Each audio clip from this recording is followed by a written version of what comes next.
Welcome to NTD News Today. Here are today's top stories. President Trump could announce the next Federal Reserve chair before Christmas. More on Treasury Secretary Scott Bessent's comments. The U.S. and Russia holding peace talks in Abu Dhabi today. What the White House says about the fast-developing peace process. 4 more people arrested in connection with the Louvre Museum jewelry heist. What we know about the suspects so far. It's a Thanksgiving tradition at the White House. 2 turkeys named Gobble and Waddle are all set to receive a pardon from President Trump.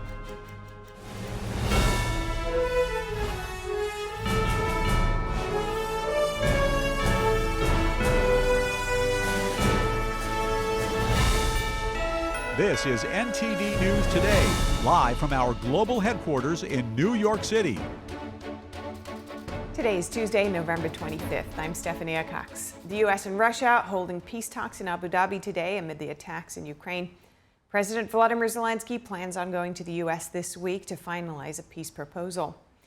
White House Press Secretary Karoline Leavitt says over the past week, the United States has made tremendous progress towards a peace deal by bringing both Ukraine and Russia to the table. There are a few delicate but not insurmountable details, she says, that must be sorted out and will require further talks. The exact nature of today's discussions between the U.S. and Russia was not immediately clear. Ukraine, meanwhile, praises a peace proposal drafted in Geneva on Sunday, saying, quote, "We look forward to organizing a visit of Ukraine's president to the U.S. at the earliest suitable date in November to complete final steps and make a deal with President Trump." And Ukraine says it's coming under another intense wave of Russian missile and drone strikes as both sides hit targets across the border. Ukraine says Russia launched a massive overnight barrage, killing at least 7 people and hitting residential buildings and energy facilities.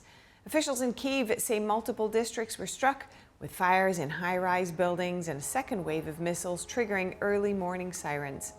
Russia says Ukraine also carried out deadly strikes, including attacks on the southern region of Rostov. 3 people were killed and several others injured. As China-Japan tensions continue to heat up, Japan's Prime Minister Sanae Takaichi spoke with President Trump today. NTD's Daniel Monahan has more on their phone call, the pair's first conversation since Japan's comments on potentially defending Taiwan, which sparked a dispute with the Chinese regime. Japanese Prime Minister Takaichi said she spoke with Trump at his request. I thanked him for sending me a copy of an American newspaper reporting his recent visit to Japan with his autograph, and valued America's initiative towards peace in Ukraine. Takaichi described the call as another opportunity to reaffirm close cooperation between Japan and the United States. President Trump said we are extremely close friends and happy to receive a phone call anytime. China said Sunday that Japan crossed a red line after Takaichi suggested a Chinese attack on Taiwan could trigger a military response from Tokyo. A Japanese government spokesperson said Japan must firmly refute China's claims. Returning to the call, Takaichi said Trump briefed her on the latest in U.S.-China relations, including last night's phone call between the 2 leaders. He also asked about the G20 summit, which I attended. Takaichi was talking about the conversation Trump had with Chinese Communist leader Xi Jinping yesterday. Trump wrote on Truth Social that he discussed many topics with Xi, including the Russia-Ukraine conflict and fentanyl. Trump also said he had accepted Xi's invitation to visit Beijing in April, while Xi will make a state visit to the United States later in the year. Trump raised soybean and other farm product concerns with the communist leader as well. Agriculture Secretary Brooke Rollins said yesterday the Trump administration expects to announce an aid package for U.S. farmers within 2 weeks, speaking on CNBC. The president always said he would take care of the farmers. They have been with him since he came down the escalator just a few blocks from here in 2015 and began this next chapter. U.S. farmers lost billions this year as top buyer China turned to Brazil and Argentina amid tense trade talks with Washington. Daniel Monahan, NTD News. Thank you, Daniel. And Treasury Secretary Scott Bessent says there's a very good chance President Trump will announce his pick for the next Federal Reserve chair before Christmas. Bessent is leading the search to replace Jerome Powell when his term ends in May 2026. He discussed the complexity of the job on CNBC. The Fed has become this very complicated operation. It's no longer just a price setting of money. There's this very complicated calculus between the monetary policy, the balance sheet, and regulatory policy. Bessent earlier named several possible finalists for the position, including White House economic advisor Kevin Hassett, former Fed Governor Kevin Warsh, and BlackRock executive Rick Rieder. Sales at U.S. retailers rose slightly in September. It was the fourth straight month of gains. According to the Commerce Department data released today, sales rose 0.2% in September from the previous month. That's much slower than the 0.6% rise in August. The September report was delayed more than a month because of the government shutdown. Retail sales make up about a third of all consumer spending. In September, employers added jobs at a strong pace. Unemployment ticked up slightly but stayed low. Low unemployment and a strong stock market helped boost spending. And a federal judge has dismissed the indictments against former FBI Director James Comey and New York Attorney General Letitia James. She said yesterday the appointment of interim U.S. Attorney Lindsay Halligan was unlawful. NTD's Arlene Richards has that story. Two of President Trump's adversaries, former FBI Director James Comey and New York State Attorney General Letitia James, shared a victory after a federal judge dismissed the indictments against them. Judge Cameron Curry, a South Carolina District Court judge who was selected to review the Virginia case, found that the appointment of interim U.S. Attorney Lindsay Halligan was invalid. She said the appointment. And breaking now, President Trump and First Lady Melania Trump are joining the annual turkey pardon ceremony in the Rose Garden. This year, the two lucky birds are named Waddle and Gobble. Take a look.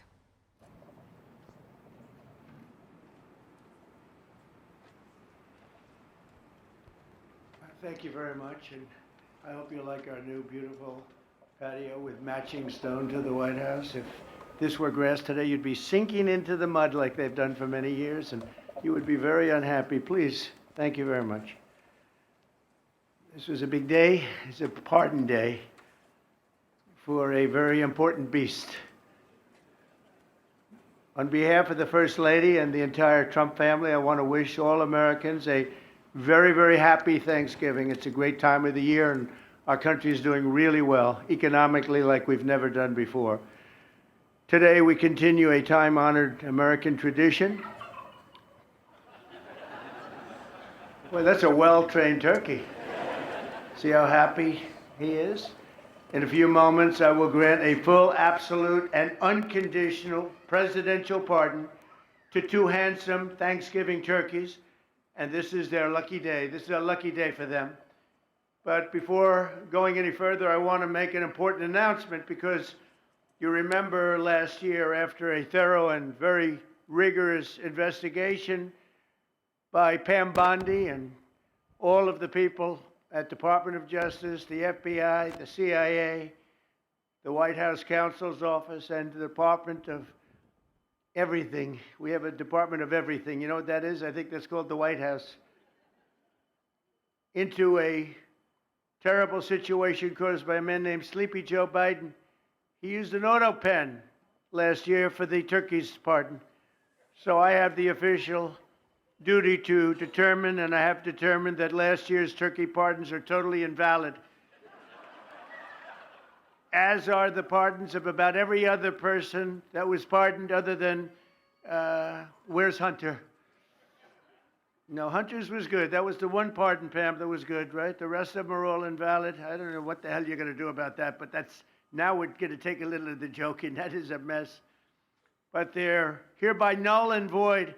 The turkeys known as Peach and Blossom last year have been located, and they were on their way to be processed, in other words, to be killed.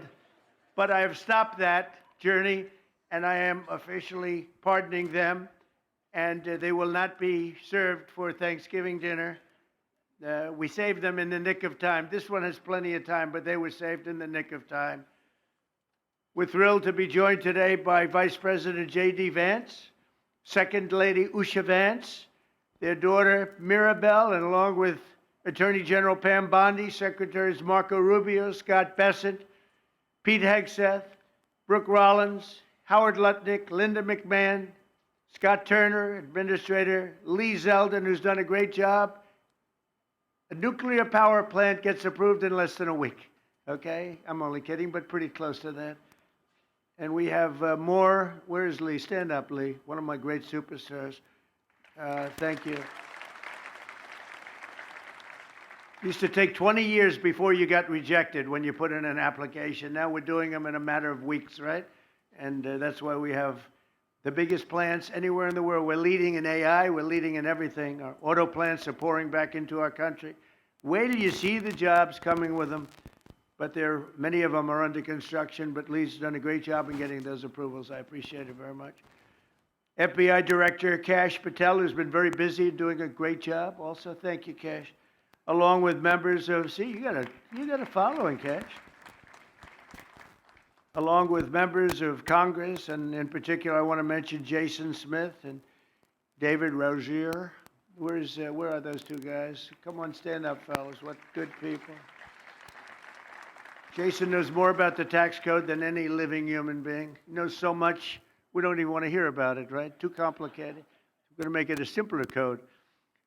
But we did in the great big beautiful bill, it was just passed, your imprints all over that, and it's amazing. The biggest tax cuts in the history of our country for middle-income people.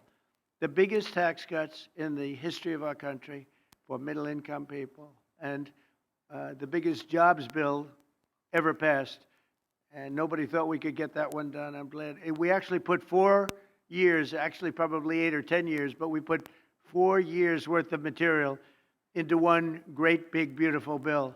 So that worked out very well, and I want to thank everybody for working on it. JD, that was a great, well, you know, we were going to do it in small bills. We're going to have 18 bills and do it along the process. I'm glad, Scott, that we got it done, because dealing with these Democrats, I think that was our one shot. But we have it all in one great, big, beautiful bill. Thanks as well to the chairman of the National Turkey Federation and the CEO of Butterball. That's a big deal. Jay Jandren. Where's Jay? Thank you. Stand up, Jay. Thank you very much.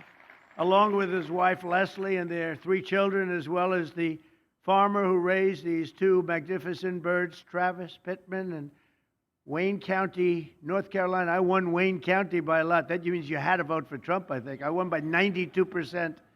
I like Wayne County. They're doing all right, right? And this is like a record-setting turkey that's going to be saved.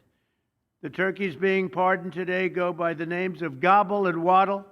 When I first saw their pictures, I thought we should send them, well, I shouldn't say this. I was going to call them Chuck and Nancy. But then I realized I wouldn't be pardoning them. I would never pardon those 2 people.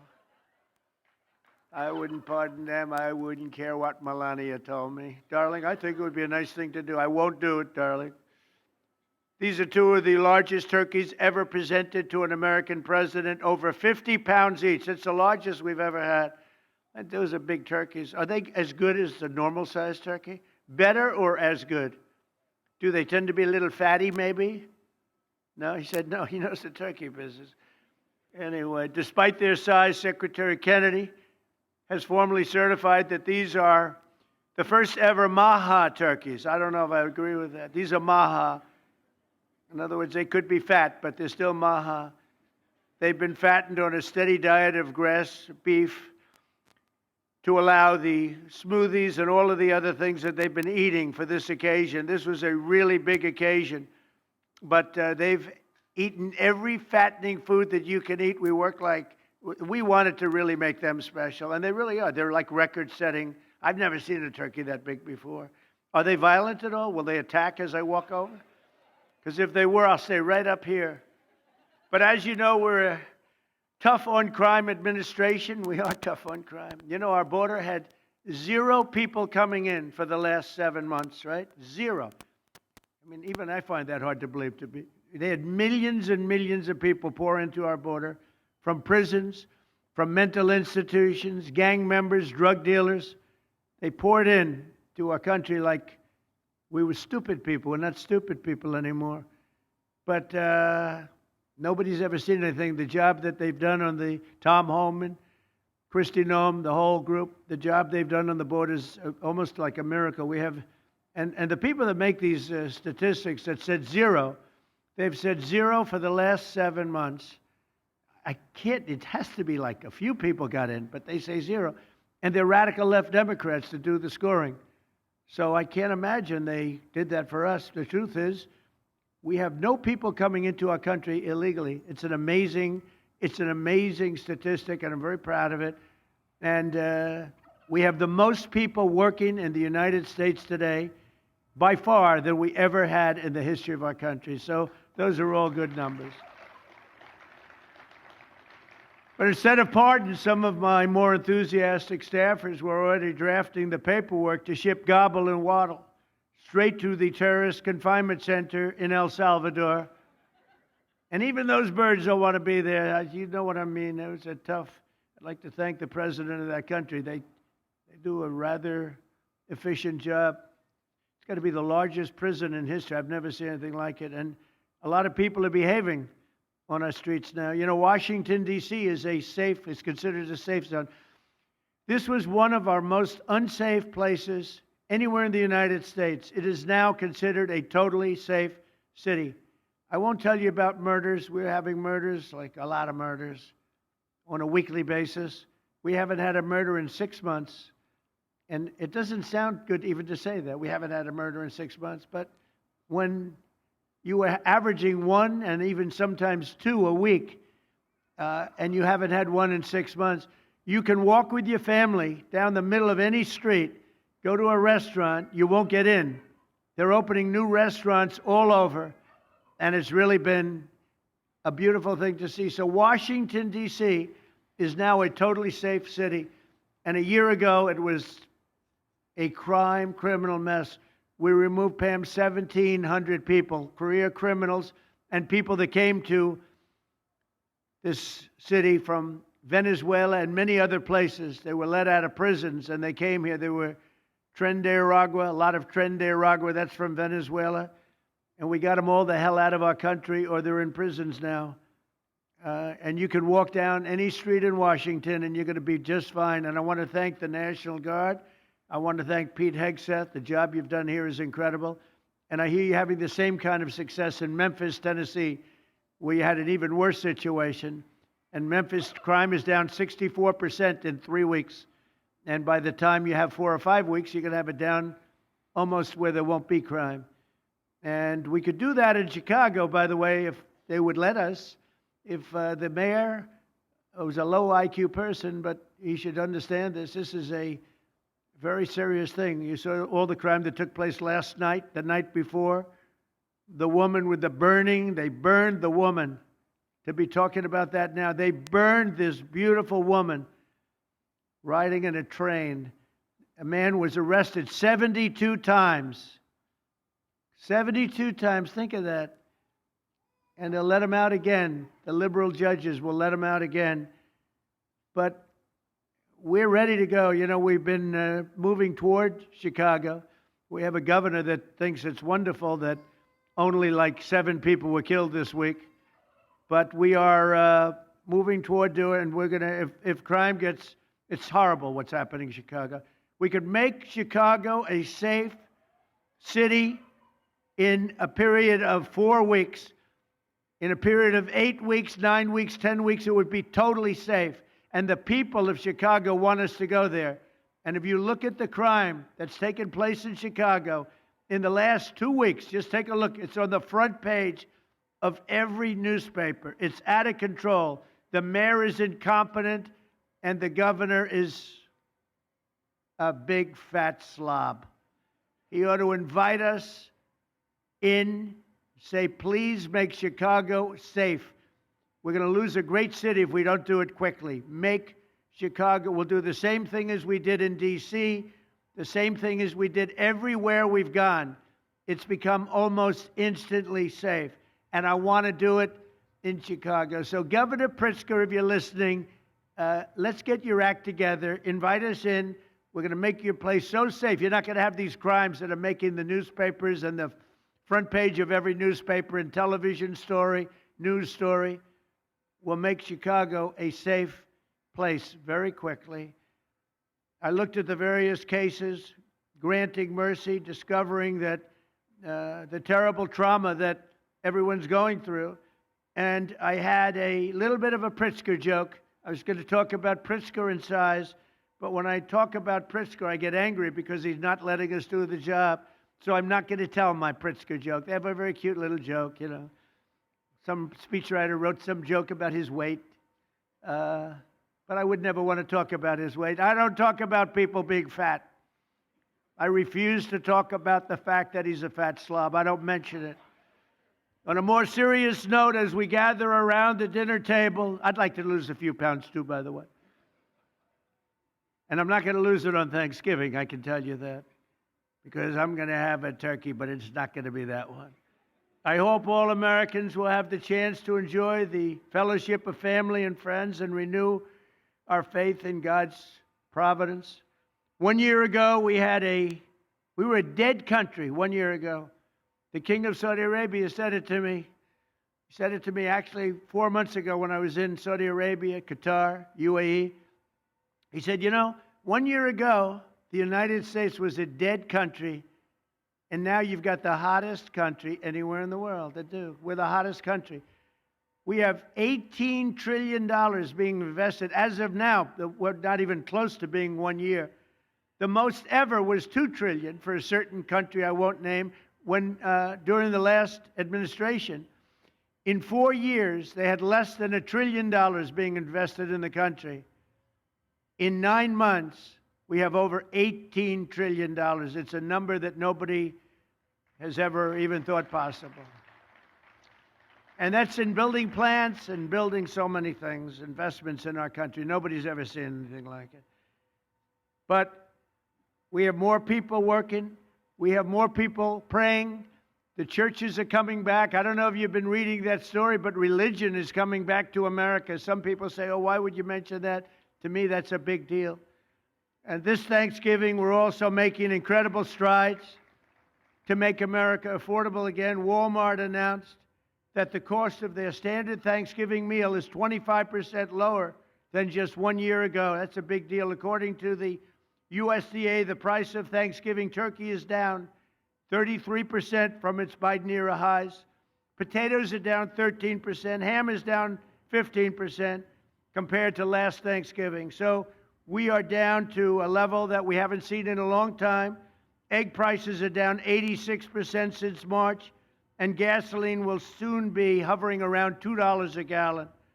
Under our leadership, we passed the largest tax cuts in history, the largest spending cuts in history, the largest regulation cuts in history, and we have fully secured our southern border. I've also ended 8 wars in 9 months, and we're working on that final war. It's not easy, but I don't know. I think we're going to get there. 25,000 soldiers, Ukraine, Russia. In the last month, 25,000 soldiers have died.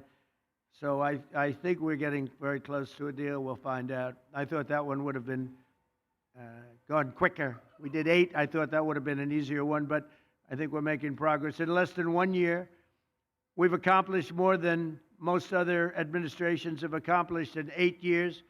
And this is a very special Thanksgiving. We thank God for his many blessings and the great success that this country has seen in the short period of time.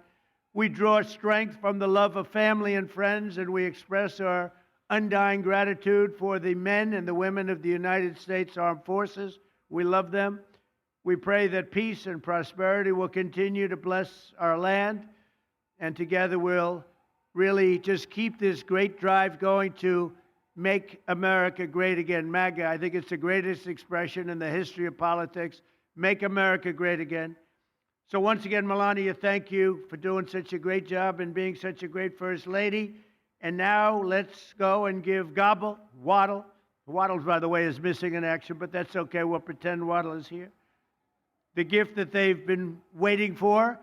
And I'll move over and I will just say very nicely, Gobble, your pardon. Come on, let's say it in front of Gobble. Thank you very much, everybody.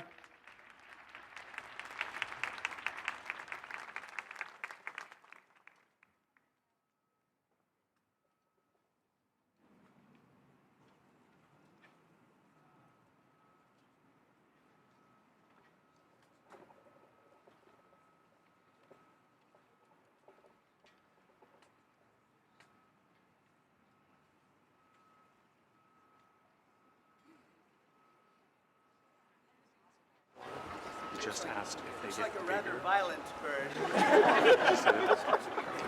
Anyway, are you ready? Gobble. There you go. I just want to tell you this very important. You are hereby unconditionally partner.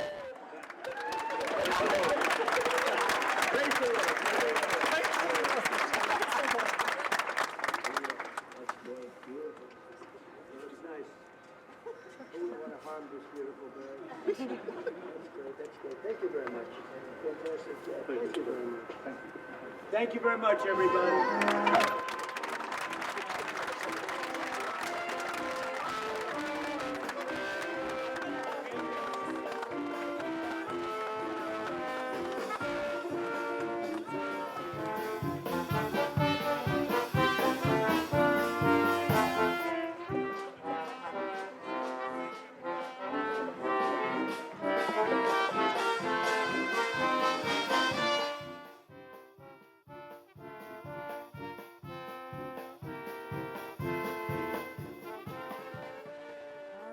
That was the official presidential pardoning of two turkeys. Gobble on behalf of Waddle there in attendance, and the president waving goodbye after giving his speech in the Rose Garden of the White House.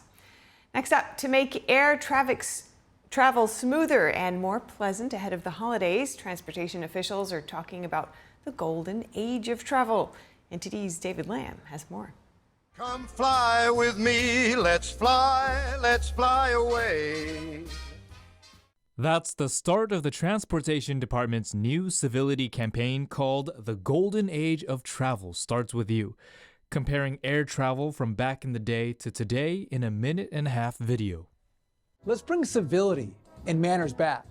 Ask yourself, are you helping a pregnant woman put her bag in the overhead bin? Are you dressing with respect?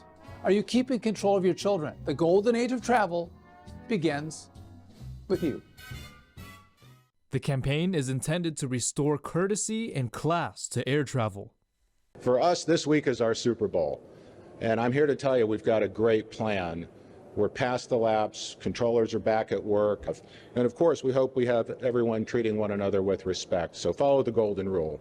I will tell you, however, that we will not hesitate to utilize our enforcement authorities if anyone is causing any problems in the airport or on aircraft. Transportation Secretary Sean Duffy says manners don't stop at the gate and things aren't as they used to be.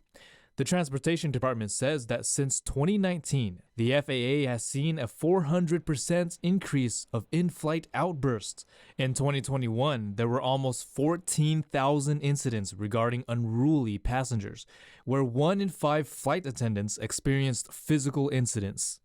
How do we, maintain maybe some of that frustration we have as we travel this Thanksgiving season? We should say please and thank you to our pilots and to our flight attendants. I would encourage people to maybe dress a little better, which encourages us to maybe behave a little better. Flight restrictions have also been rolled back. The department is building a new air traffic control system, boosting air traffic control hiring through its academy, and trying to make travel more family-friendly. The FAA expects the 2025 Thanksgiving holiday period to be the busiest for air travel in 15 years. David Lamb, NTD News. And next, a powerful tornado has left more than 100 homes damaged in Harris County, Texas. The tornado tore through the community outside Houston yesterday, spewing debris across the entire neighborhoods. Despite the devastation, officials say there have been no reported deaths or serious injuries. Drone footage shows rooftops torn away and debris blocking roads across the storm-stricken communities. Emergency workers described trees snapping like toothpicks and the roof and back wall being ripped off an emergency services and maintenance building. First responders continued rescue and recovery efforts while residents were urged to avoid travel amid downed power lines and widespread debris. The National Weather Service issued a tornado watch across southern Texas until late last night. The storm swept across the region. Former Democratic Senator Doug Jones is running for governor of Alabama.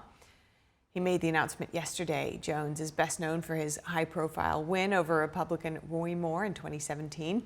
Jones was the first Democrat to win a state seat in Alabama in decades. If Jones wins the primary, it could possibly set up a rematch with Senator Tommy Tuberville, who has already entered the race. Tuberville, an ally of President Trump, beat Jones by 20 points in 2020. And Reverend Jesse Jackson was released from a Chicago hospital in stable condition yesterday. The 84-year-old civil rights icon was admitted last week to undergo observation for a neurodegenerative condition that affects his movement. His family said he had also been receiving treatment to stabilize his blood pressure after a significant drop over the weekend. We'll be keeping you updated about his condition. Next, the U.S. imposes visa restrictions on a Haitian official it accuses of helping Haiti's gangs and other criminal organizations. The official rejects the accusations. The U.S. did not say what official was being sanctioned, but Transitional Presidential Council member Fritz Alfonsi Jean said it was him. Jean is an economist and former central bank governor who once served as president of the Transitional Presidential Council. The U.S. also accuses him of obstructing the fight against terrorist gangs. Haiti's dire gang situation has put the country in crisis. Gangs control 90% of the country's capital and portions of the countryside. More than 4,300 people, including gang members, have been killed this year from January to September across Haiti. A UN-backed mission has struggled to contain the violence, and now Haiti awaits a new gang suppression force. Next, the U.S. is ending temporary protected status for Burmese nationals, citing improvements in the country's stability and governance. Homeland Security Secretary Kristi Noem said yesterday that Burma, also known as Myanmar, has ended its state of emergency, is planning free and fair elections, and has established successful ceasefire agreements. Roughly 3,000 Burmese nationals now have until January 26 to return, in line with Homeland Security's 60-day transition period. The DHS said conditions no longer meet the standards for temporary protected status and determined that extending protections is not in the national interest. Human Rights Watch and other groups are criticizing the move, warning that Burma remains unstable and that planned elections are fraudulent. The decision reverses earlier extensions granted under Burma's 2021 military coup, which left the country in civil conflict. And the White House is denying reports the Department of Government Efficiency, or DOGE, no longer exists. A Reuters report quoted the director of the Office of Personnel Management, Scott Cooper, as saying DOGE doesn't exist, with 8 months left before its official disbandment. In a post on X, Cooper disputed the Reuters headline that DOGE is non-existent and suggested it was misleading. The White House says its mission to reduce fraud, waste, and abuse across federal agencies continues. Cooper added that while DOGE may lack centralized leadership, its principles, deregulation, workforce reform, and efficiency, remain active within government operations. DOGE previously included Elon Musk as its leader and was involved in high-profile actions, including closing USAID and terminating wasteful contracts. The task force is set to remain active through July 2026. It will continue updates on its projects, including nearly $2 billion in contracts that ended recently. And as you know, a turkey named Gus is preparing for Thanksgiving much differently than millions of other turkeys across the U.S., as is Gobble and Waddle. But as for Gus, as he trots along a more than 40-acre sanctuary in Colorado, he gets a pet or a hug or even a peck on the cheek. So Love and Arms every year around Thanksgiving, we really highlight our turkey residents that you can sponsor. It's $25 and it helps provide them with some really exceptional care, health care. It provides them with social and emotional care, food, veterinarians. For me, it's important because I understand turkeys love to hang out. They have complex emotions and complex feelings, and I have some pretty great relationships with turkeys. Gus landed at the sanctuary after being pardoned by Colorado's governor in 2023. During the month of November, he and other turkeys at the organization get their faces featured on its website, along with their personality traits. Potential sponsors can then choose to donate. A $25 donation comes with a certificate, photo, and either a virtual or in-person visit. Since launching the program in 2022, Love and Arms has seen the number of sponsorships double every year. This year, they're on track to reach their goal of $18,000. The funds have helped pay for extending the turkey's outdoor pasture area and feed. Vet bills can sometimes cost thousands of dollars because of medical complications from factory farm experiences. Still to come, the European Union holding a vote on deepening defense ties with Ukraine up ahead. It would also allow Ukrainian defense technology to more readily benefit the EU. And amid a high-level CCP officials' visit overseas, a group of peaceful protesters were harassed and attacked. Several countries are spotlighting the Chinese Communist Party's human rights abuses. We've got that story for you also up ahead.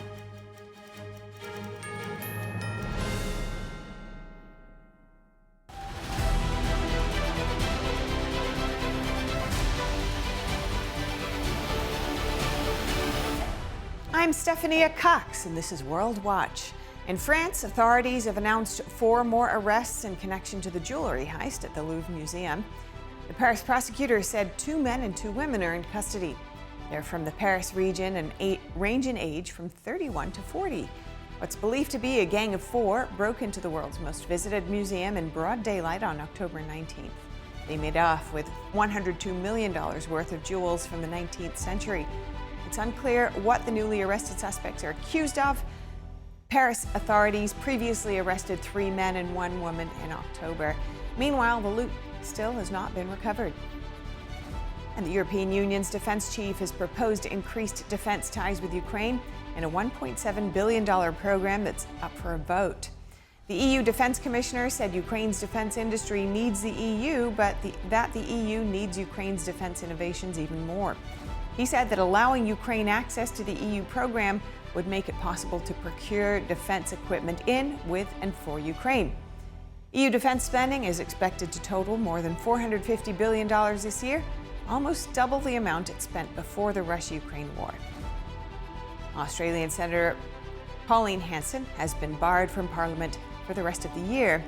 The move followed her wearing a burqa in the Senate to protest her colleagues refusing to consider her proposed national ban on full-face coverings. Hanson is the leader of the conservative One Nation Party. She was initially suspended for a day yesterday. Senators passed a censure motion today when she did not apologize. It bars her from 7 consecutive sitting days. Hanson defended her actions, saying voters, not colleagues, should judge her. Hanson previously drew controversy in 2017 for a similar burqa protest, but faced no punishment then. Next, a pair of Indian airlines canceled some flights today after ash plumes from a volcanic eruption in Ethiopia disrupted operations. Air India canceled 11 flights today and yesterday to check aircraft that had flown over some locations after the eruption. Smaller Peer Akasa says it scrapped scheduled flights with Middle East destinations such as Jeddah, Kuwait, and Abu Dhabi scheduled during the 2 days. The ash cloud is moving towards China and is expected to clear Indian skies today. Ethiopia's Haile Gobble volcano sent ash plumes over 8.5 miles high after erupting on Sunday for the first time in recorded history. And in London, eyewitness video captured a thick plume of smoke rising from a warehouse fire in the city's west. More than 24 fire engines and about 150 firefighters are tackling the blaze. The London Fire Brigade has declared it a major incident. That's due to the suspected presence of fireworks and gas cylinders stored inside the warehouse. A nearby school and residential building have been evacuated as a precaution. The cause of the fire is not yet known. The U.S. recently joined several other nations to push for an end to violations of human rights inside China. Just days later, pro-CCP groups harassed peaceful protesters in Australia. NTD's Melania Trump has more. The United States has joined a group of 14 other countries, including Australia, Japan, the United Kingdom, and a few others, in signing a statement to the UN calling for the immediate release of people who the Chinese Communist Party has illegally detained for exercising their fundamental freedom of faith. In the statement, the countries raised concerns that ethnic and religious minority groups, particularly Uyghurs, Christians, Tibetans, Falun Gong practitioners, and others, have faced targeted repression, including through separation of children from their families, torture, and the destruction of cultural heritage.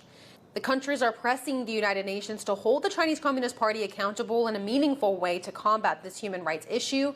It comes just 1 week after the CCP illegally arrested nearly 20 leaders of Zion Church. That's one of the largest underground Christian churches inside of China. One of those leaders, Urza Jin, who's the founder of Zion Church, his daughter testified to lawmakers on Capitol Hill last week. She's urging U.S. leaders to do more to get prisoners of conscience like her father freed. I'm sometimes indeed fearful. After all, I know that I seek to expose and hold account the second most powerful country in the world. Yet as a Christian, I believe that we are asked to take courage and speak truth, and that God who created heaven and earth will stand by our side. This comes as a top Chinese Communist Party leader, Zhao Leiji, is visiting Australia right now. Zhao was the subject of a push for sanctions here in the U.S. last month due to human rights issues. Because of his high rank, he plays a lead role in the persecution of Falun Gong, a meditation discipline centered on aligning oneself with truthfulness, compassion, and tolerance. Amid Zhao's visit to Australia, a group of Falun Gong practitioners in the country peacefully protested, trying to call attention to the widespread persecution that he's engaged with, including forcibly removing organs from prisoners of conscience.